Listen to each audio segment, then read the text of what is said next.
देख रहे हैं संवाद समाचार।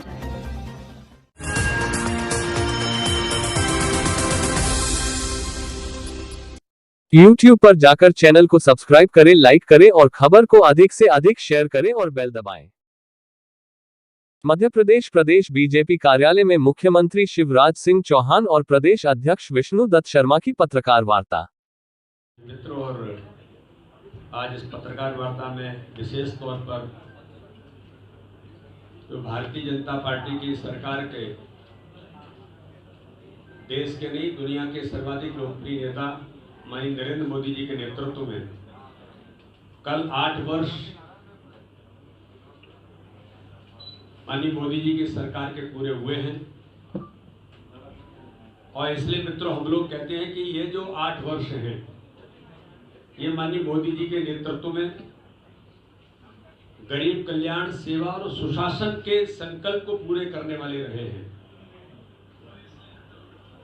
इस देश के अंदर राजनीति में आजादी के इन 75 वर्षों में माननीय प्रधानमंत्री नरेंद्र मोदी जी ने राजनीति का कल्चर बदल दिया। इसलिए इन 8 वर्षों के अंदर जो अथक मेहनत और परिश्रम और जिसको कहा जाता है कि लगातार अपने जीवन का एक एक क्षण देश के लिए लगाने वाला प्रधानमंत्री नरेंद्र मोदी जी के नेतृत्व में उन्होंने जो काम इसके अंदर किया है, तो जिस शब्द का मैंने उपयोग किया है कि देश के अंदर राजनीति का कल्चर उन्होंने बदल दिया और वर्क कल्चर राजनीति में माननीय प्रधानमंत्री ने खड़ा कर दिया।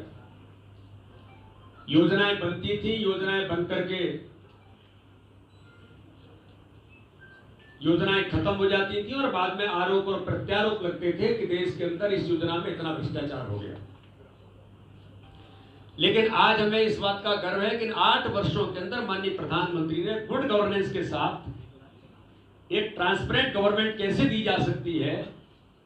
जब पहली बार सरकार में माननीय प्रधानमंत्री आए थे तो उन्होंने कहा था, जनधन अकाउंट को खोलने की बात जब इस देश के अंदर हुई तब लोगों को लग रहा था कि पता नहीं माननीय प्रधानमंत्री कितना पैसा लोगों के खातों में डालने वाले हैं। लोगों ने इसको बड़ा कमेंट्स के तौर पर लिया था।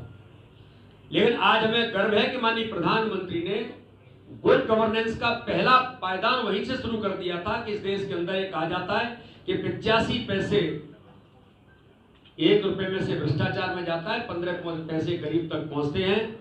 ये देश के माननीय प्रधानमंत्री जी ने कहा था, मैं कहना चाहता। लेकिन माननीय प्रधानमंत्री ने सबसे पहले ये कहा कि ये जो देश के अंदर है इसको समाप्त कर करप्शन पर किस प्रकार से काम होगा। तो माननीय प्रधानमंत्री ने जनधन अकाउंट के बाद आज के दिन, अभी माननीय मुख्यमंत्री जी और हम लोग उस कार्यक्रम में थे, किसानों के लिए किसान सम्मान निधि में 21,000 करोड़ रुपए माननीय प्रधानमंत्री ने आज देश के किसानों के खाते में डाले। तो माननीय प्रधानमंत्री ने कहा कि देश बदल गया है। अब 21,000 करोड़ में से 21,000 करोड़ ही किसान के खाते में, उनके बैंक अकाउंट के अंदर एक एक पैसा जाएगा। यह परिवर्तन 8 वर्षों के अंदर देश के अंदर हुआ है। माननीय प्रधानमंत्री ने इस देश के अंदर गरीबों के जीवन बदलने का जो अभियान है, जिसको हम लोग कहते हैं कि केवल गरीबी हटाने का नारा नहीं, हमने गरीबों का जीवन बदलने का काम माननीय प्रधानमंत्री जी ने, हमारी सरकारों ने, चाहे केंद्र की सरकारें होंगी और राज्य की हमारी सरकारें होंगी, उन सब सरकारों ने गरीबों का जीवन बदलने का जो अभियान लिया कि प्रधानमंत्री आवास में, प्रधानमंत्री आवास, उनकी संख्या, उनके आंकड़े आप सबको पता है। लेकिन अगर इसके बारे में आज मैं कहना चाहूं तो प्रधानमंत्री आवास के बारे में इस देश के अंदर माननीय प्रधानमंत्री जी ने ग्रामीण क्षेत्र के अंदर 2.3 करोड़ आवास और शहरी क्षेत्र के अंदर 1.22 करोड़ आवास उनके इस कार्यकाल के दौरान जो लोगों को, जिनके सर पर छत नहीं होती थी, पंडित दीनदयाल उपाध्याय के अंत्योदय के अंतिम क्षेत्र के व्यक्ति के सपने को पूरा करने का काम माननीय प्रधानमंत्री नरेंद्र मोदी जी ने किया है। आज मुख्यमंत्री जी बता रहे थे कि जिनको नहीं मिले हैं, तो मध्य प्रदेश के अंदर ही प्रधानमंत्री आवास प्लस जिनको नहीं मिले हैं उन भाइयों और बहनों को भी अभी मध्य प्रदेश में माननीय मुख्यमंत्री जी ने 5 लाख प्रधानमंत्री आवास प्लस में लोगों को पत्र जारी करने का काम किया। तो इस प्रकार से देश के अंदर आयुष्मान भारत के कार्ड के माध्यम से केवल वो योजना नहीं है, लोगों का जीवन बचाने का अभियान है कि कोई गरीब जब बीमार होता है उसको 1-2 लाख की जरूरत होती है, तो मैं तो गांव का गरीब किसान का बेटा हूं, मैं भी जानता हूं कि आदमी की हालत क्या होती है।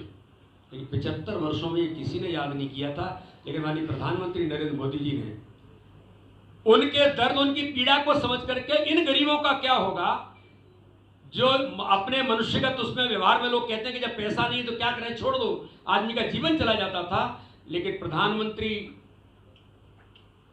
माननीय प्रधानमंत्री ने आयुष्मान भारत कार्ड के माध्यम से 5 लाख रुपए तक का फ्री का इलाज देने का जो अधिकार दिया, ये केवल कोई योजना नहीं, लोगों के जीवन बचाने का अभियान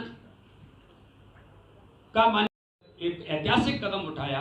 इन 8 वर्षों में पता नहीं कितने करोड़ लोगों के जीवन बदलने का, उनके जीवन देने का काम भी आयुष्मान भारत कार्ड के माध्यम से जो लोग बचते हैं उनको पता होता है कि इस कार्ड के माध्यम से हमारा जीवन कैसे बचा है। 5 लाख रुपए का फ्री में इलाज कराने से लेकर एक नहीं और भी कई योजनाओं के माध्यम से इन 8 वर्षों के अंदर मुझे लगता है कि मैं आपको इन सारी चीज़ों को एक बार, मुझे लगता है कि मीडिया के मित्रों को ये नोट भी हम दे देंगे, क्योंकि प्रेस हमारी 2:30 बजे थी, थोड़ा हम लोग नॉमिनेशन के कारण से लेट हुए, इसलिए मैं आप सब लोगों को इस दिशा में बहुत ज़्यादा बातों का और बहुत ज़्यादा योजनाओं का उल्लेख न करते हुए केवल मैं इतना जरूर कहूंगा कि इस देश के अंदर माननीय प्रधानमंत्री जी ने इन 8 वर्षों में भारतीय जनता पार्टी की सरकार ने, चाहे केंद्र के अंदर हो राज्य के अंदर हो, सबका साथ, सबका विकास, सबका विश्वास जीतने का जो संकल्प है वो भारतीय जनता पार्टी लगातार आगे बढ़ रही है। माननीय प्रधानमंत्री के नेतृत्व में दुनिया के अंदर भारत का मान और सम्मान तो बढ़ा ही है। दुनिया के लोग एक कहने लगे हैं कि दुनिया का सर्वाधिक लोकप्रिय नेता कोई है, तो आज 70% दुनिया के लोग ये हमारे भारत के आधार पर नहीं कह रहे हैं। जब दुनिया के अंदर इस बात की जो चर्चा होती है और सर्वे होते हैं तो वो लोग कहते हैं कि सर्वाधिक लोकप्रिय नेता इस दुनिया का भारत का प्रधानमंत्री नरेंद्र मोदी है। आज हमें गर्व है कि इन 8 वर्षों के अंदर माननीय प्रधानमंत्री ने गरीब कल्याण से लेकर के हर व्यक्ति के जीवन बदलने के अभियान का जो केवल लोग सपना देखते थे, लेकिन व्यवहारिक तौर पर जो मैंने कहा कि राजनीति का कल्चर बदल गया। आज समीक्षा होती है, माननीय प्रधानमंत्री सांसदों को कहते हैं कि प्रधानमंत्री आवास योजना के अंदर, प्रधानमंत्री आयुष्मान भारत कार्ड के अंदर अगर कार्ड नहीं बने हैं तो कब कैसे बनेंगे, नहीं बने हैं तो उनका उपयोग हो रहा है कि नहीं हो रहा है, वो उपयोग हो रहा है तो उसमें किसी प्रकार की दिक्कत तो नहीं है। आज माननीय मुख्यमंत्री जब लोग देख रहे थे कि माननीय प्रधानमंत्री जब हितग्राहियों से बात कर रहे थे तो पूछ रहे थे कि किसी प्रकार की दिक्कत तो नहीं हुई, कोई लेन देन तो नहीं किया। बिचौलियों का युग जो किसी जमाने में माननीय प्रधानमंत्री जी के नेतृत्व से पहले इस देश के अंदर केवल दलाली और इस पर लोग काम करते थे, उस व्यवस्था को भी समाप्त करने का काम माननीय प्रधानमंत्री जी ने इस देश के अंदर किया। तो इसलिए आज इन 8 वर्षों के अभियान हमारा अभी आज से प्रारंभ हो रहा है। ये अभियान हमारा 14 जून तक चलेगा। इसमें अलग अलग प्रकार से प्रतिदिन भारतीय जनता पार्टी के सभी कार्यकर्ता पूरे देश के अंदर, हमारी सरकार है और हमारा संगठन मिलकर के इस अभियान को जमीन पर उतारने का काम और माननीय प्रधानमंत्री के इन 8 वर्षों के यशस्वी नेतृत्व को हम सब लोग जनता तक ले जाने का जो प्रयास करेंगे। मैं माननीय प्रधानमंत्री जी को, भारतीय जनता पार्टी की सरकार को और हमारे मध्य प्रदेश के माननीय मुख्यमंत्री शिवराज सिंह चौहान को बहुत हृदय से इन 8 वर्षों के पूर्ण होने पर जो हमने अभियान लिया उसके लिए भी बहुत बहुत शुभकामनाएं देता हूं। और हम सब मिलकर के जो माननीय प्रधानमंत्री ने नए भारत का निर्माण, जो आज उन्होंने कहा कि इस भारत को आत्मनिर्भर भारत बनाने का जो संकल्प लिया है, ये नए भारत का निर्माण माननीय प्रधानमंत्री के नेतृत्व में हो रहा है। उसमें हम सब लोगों की भूमिका और कैसे बन सकती है, प्रयास सब लोग मिलकर के करेंगे। इसी आशा और विश्वास के साथ मैं अपने मीडिया के मित्रों को बहुत बहुत धन्यवाद करता हूँ। जय हिंद, जय भारत। सभी तथ्यों को आपके सामने रखा है, मैं ज़्यादा समय नहीं लूँगा। दुनिया के सर्वाधिक लोकप्रिय नेता श्रीमान नरेंद्र मोदी जी, जो हमारे यशस्वी प्रधानमंत्री हैं, उनके कार्यकाल के प्रधानमंत्रित्व के आज यशस्वी वर्ष पूरे हुए। इन 8 वर्षों में प्रधानमंत्री जी ने एक नई राजनीतिक संस्कृति का विकास किया है। एक वैभवशाली, एक गौरवशाली, एक संपन्न, समृद्ध और शक्तिशाली एक नए भारत का निर्माण प्रधानमंत्री जी के नेतृत्व में हो रहा है। वो न्यू इंडिया के शिल्पकार हैं। अगर मैं ये कहूं तो अतिशयोक्ति नहीं होगी कि वे भारत के लिए भगवान का वरदान है। एक व्यक्ति इतना काम कर सकते हैं, सहज ही कल्पना नहीं होती। उनने महात्मा गांधी की तरह आम जन को मुद्दों से जोड़ा है। जैसे महात्मा गांधी जी ने आजादी की लड़ाई को आम जनता का आंदोलन बना दिया था। महात्मा गांधी जी के पहले आम जनता का आंदोलन नहीं था, कुछ लोग लड़ते थे, लेकिन सविनय अवज्ञा आंदोलन, असहयोग आंदोलन, सत्याग्रह, दांडी यात्रा, महात्मा जी ने जनता को जोड़ दिया था। आप स्वच्छ भारत अभियान देखिए, मोदी जी ने, चाहे स्वच्छ भारत अभियान हो, चाहे बेटी बचाओ बेटी पढ़ाओ हो, चाहे पर्यावरण का मामला हो, सिंगल यूज प्लास्टिक हो, एक नहीं अनेकों ऐसे अभियान चलाए जो केवल सरकार ने नहीं चलाए, जनता अभियान से जुड़ गई। और उसी का परिणाम है कि स्वच्छता के मामले में हम इतने आगे आज निकल गए। हम मध्य प्रदेश भी पीछे नहीं। यूपीएससी की परीक्षा में आजकल प्रश्न पूछे जाते हैं कि इंदौर और भोपाल इतने क्लीन और ग्रीन कैसे है। आम जन को जोड़ दिया प्रधानमंत्री। उन्होंने नेताजी सुभाष चंद्र बोस की तरह, नेताजी ने कहा था तुम मुझे खून दो मैं तुम्हें आजादी दूंगा। प्रखर राष्ट्रभक्ति, प्रखर राष्ट्रवाद, देश की सीमाओं को सुरक्षित करते हुए अगर किसी ने संबंध ठीक करने बनाने की कोशिश भी की, लेकिन अगर किसी ने पुलवामा किया तो सीमाओं में घुस के पाकिस्तान के सर्जिकल स्ट्राइक और एयर स्ट्राइक भी की, बर्मा में भी घुस के गड़बड़ की तो चीन के सैनिकों को कैसे वापस जाना पड़ा ये दुनिया ने देखा है।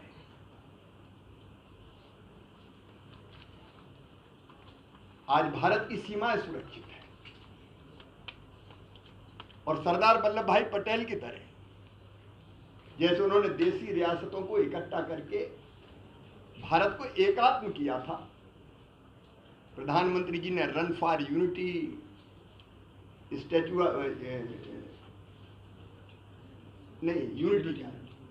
स्टैच्यू ऑफ यूनिटी, लेकिन उसके साथ देखिए कश्मीर में धारा 370 समाप्त करके भावनात्मक रूप से कश्मीर को भारत से जोड़ने का भी काम किया है। और केवल इतने ही नहीं, नॉर्थ ईस्ट कोई प्रधानमंत्री जाता नहीं था। 1 सीट है, 2 सीट है, कौन सा में गवाए।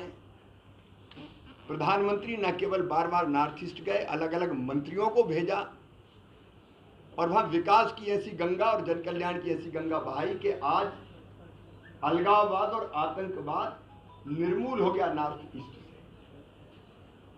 तो जो एकात्मता है भारत की, उसको मजबूत करने का काम किया। आज विश्व पटल पर भारत की जो स्थिति है, कहते हुए गर्व होता है, कोई अनदेखा नहीं कर सकता, ये बात तो सही है। लेकिन आप संतुलन देखिए, पहले प्रधानमंत्री जी अगर दौरा करते थे दुनिया के देशों में तो कुछ हमारे विरोधी व्यंग्य करते थे कि वो तो भारत यात्रा पे आए। वसुधैव कुटुंबकम के संदेश को देते हुए पूरी दुनिया भारत से जोड़ दी। और आज हालत यह है कि रूस हमको रूबल में कच्चा तेल दे रहा, रूबल में, डॉलर में नहीं, रूबल में। और अमेरिका हमारी दोस्ती की दुहाई दे रहा है। यूक्रेन से अगर हमारे बच्चे निकालना हो तो भारत का तिरंगा झंडा आते ही यूक्रेन की हो चाहे रसिया की हो, सेनाएं अलग हो जाती और रास्ता देती है। और आज भारत अगर दुनिया के किसी देश में जाता है तो मांगने नहीं जाता, देने जाता है। दुनिया के कई देशों को टीका दिया, वैक्सीन दी। आज अद्भुत स्थिति है भारत की दुनिया। मैंने वो दौर भी देखा 2014 के पहले का। मैं मुख्यमंत्री के नाते तब भी विदेश जाता था, तब भारत के भ्रष्टाचार की चर्चा होती थी, मान सम्मान का नाम नहीं था। लेकिन आज चर्चा होती है स्वाभिमानी भारत की। राजनीति का एजेंडा आप देख लीजिए बदल गया है। परिवारवाद अब कांग्रेस को कहना पड़ रहा है कि एक ही टिकट देंगे, एक परिवार में एक ही टिकट देंगे, एक परिवार में। ये चमत्कार कौन कर सकता है? भारतीय राजनीति के एजेंडे को विकास और सुशासन से जोड़ा है तो प्रधानमंत्री श्रीमान नरेंद्र मोदी जी ने जोड़ा है। मैं बात के विस्तार में नहीं जाऊंगा। डबल इंजन की सरकार ने मध्य प्रदेश में भी, मैं केवल 2-3 मिनट में बताना चाहूंगा। आवास के क्षेत्र में 24 लाख मकान बना के पूरे कर दिए। 6 लाख मकान पे काम चल रहा है। पहले जो सूची थी 30 लाख की थी, 30 लाख दिसंबर तक बना के हम कंप्लीट कर लेंगे। जो शहरी आवास है 5,05,000 लोगों को घर मिल चुका है। बाकी में अभी निर्माण का काम जारी है। अकेले मध्य प्रदेश में प्रधानमंत्री किसान सम्मान निधि में 83,78,000 किसानों के खाते में 13,400 करोड़ रुपया जा चुके हैं। उज्ज्वला, प्रधानमंत्री उज्ज्वला रसोई गैस योजना के अंतर्गत 89,84,000 बहनों को गैस कनेक्शन मिल चुके हैं। प्रधानमंत्री मातृ वंदना योजना, जिसमें मध्य प्रदेश प्रथम है, 28,99,000 गर्भवती बहनों को 1,261 करोड़ रुपए की राशि मिली है। स्वच्छ भारत अभियान, अमृत मिशन में आंकड़े हम जारी कर देंगे, क्योंकि एक एक आंकड़ा डबल इंजन की सरकार ने जो किया है केंद्र के साथ राज्य ने मिलकर, वो सचमुच में चमत्कार से कम नहीं है। मैं बहुत विस्तार में ये आंकड़े हम लोग जारी करेंगे मध्य प्रदेश ने जो किया है। तो प्रधानमंत्री जी के नेतृत्व में एक नया भारत बनाने का जो अभियान चल रहा है, लोगों का सशक्तिकरण, करप्शन का खात्मा, आतंकवाद की विदाई और लोगों के मन में यह आत्मविश्वास कि मैं भी आगे बढ़ रहा हूं और मेरा देश आगे बढ़ रहा है। इस यशस्वी कार्यकाल के लिए 8 वर्षों के लिए हम प्रधानमंत्री श्रीमान नरेंद्र मोदी जी का अभिनंदन करते हैं, बधाइयां देते हैं और संकल्प यही है कि उनके नेतृत्व में डबल इंजन की सरकार मध्य प्रदेश को भी बदलते हुए तेजी से चले। अटल एक्सप्रेस वे बन रहा है ग्वालियर चंबल संभाग में, नर्मदा एक्सप्रेस वे की तैयारी जारी है, सिंचाई की योजना पर काम चल रहा है। लेकिन बुंदेलखंड में 44,000 करोड़ रुपए से ज़्यादा की लागत की 20 लाख एकड़ से जमीन में सिंचाई के लिए और 49 लाख घरों में पीने के पानी की योजना की स्वीकृति हुई। कितने काम गिना है। ये अद्भुत समय है भारत के विकास का, स्तर ऊपर उठाने का, गरीबों के कल्याण का। इसलिए सुशासन के, गुड गवर्नेंस के, सेवा के और गरीब कल्याण के इन कामों के लिए प्रधानमंत्री जी का बहुत बहुत अभिनंदन। और मध्य प्रदेश लगातार केंद्र सरकार की योजनाओं को भी पूरे परिश्रम पूर्वक आम जन तक पहुंचाने में कोई कसर नहीं छोड़ेगा। सर, आपने जो मोदी जी की तुलना, देखिए, हम तो एक्शन करते हैं, उनके हाथ में केवल रिएक्शन है। रिएक्शन और क्या करेंगे? आज 2 महिलाओं ने नॉमिनेशन फाइल किया Rajya Sabha, one from the OBC community और दूसरा फ्रॉम द दलित कम्युनिटी। हमें महिलाओं से कुछ वो नहीं है। मैं ये बोलना चाह रही हूँ कि बहुत सारे टॉप लीडर्स आपके पार्टी के हैं जो एक्सपेक्ट कर रहे थे कि एक राज्यसभा सीट मिल जाए। आज जो नॉमिनेशन हुआ है, इसमें पार्टी का संदेश क्या है? देखिए, ये भारतीय जनता पार्टी है। सुमित्रा वाल्मीकि जी सपने में नहीं सोचा था कि कभी टिकट मिलेगा राज्यसभा का। मांगने की तो बात ही अलग है। उनका नॉमिनेशन फॉर्म भरना बहुत सरल इसलिए था कि उनके पास कुछ है ही नहीं। मैंने कल रात को कलेक्टर को कहा कि जरा देखो और उनको भेजना जरा ठीक से पहुंच जाए। तो सवेरे मुझे पता चला कि फॉर्म में भरने लायक कुछ है ही नहीं, क्योंकि कुछ है ही नहीं उनके पास। एक घर है छोटा सा जो उनके पतिदेव का, बाकी कुछ है ही नहीं हमारी बहन के पास। लेकिन वो वाल्मीकि समाज से आती है, एक गरीब परिवार से, समर्पित कार्यकर्ता भारतीय जनता पार्टी की, लेकिन नेता है। 3 बार पार्षद रही, चुनी हुई पार्षद, एक बार एल्डरमैन रही, नगर निगम की अध्यक्ष रही। तो क्या सुमित्रा वाल्मीकि नेता नहीं है? और मुझे गर्व है कि भारतीय जनता पार्टी ने सुमित्रा वाल्मीकि जैसी बहन को राज्यसभा का उम्मीदवार बना के भेजा। ये केवल बड़े नेताओं की पार्टी नहीं है कि बड़े बड़े चेहरे केवल उन्हीं को टिकट दिए जाएंगे। एक तरफ कविता पाटीदार, जमीन से जुड़ी दिन और रात काम करने वाली हमारी बेटी जो पार्टी की महामंत्री है, उनको टिकट दिया, और एक तरफ सुमित्रा वाल्मीकि जैसे अंत्योदय परिवार से आने वाली बहन को टिकट दिया। ये नेता हैं, और भारतीय जनता पार्टी ऐसे कार्यकर्ताओं को भी नेता बनाती है। हमें गर्व है। सर मेरा एक सवाल है। ठीक है, रणवीर जी आप इधर आ जाओ। आइए रणवीर जी। जैसे भ्रष्टाचार पर रोक लगी है, लेकिन अभी जहाँ भी छापा डलता है, चाहे वो पटवारी हो, चाहे वो पंचायत सचिव हो, करोड़ों की संपत्तियां मध्य प्रदेश में निकल रही है। मेरे प्रिय मित्र, एक नहीं अनेकों योजनाएं ऐसी है जिनका पैसा सीधे खाते में जाता है, और अगर कहीं गड़बड़ होती तो हमारी तो दम है कि छापा भी पड़वाते हैं और बुलडोजर भी चलवाते हैं। ये भारतीय जनता पार्टी करती है। बहुत बहुत धन्यवाद। रणवीर जी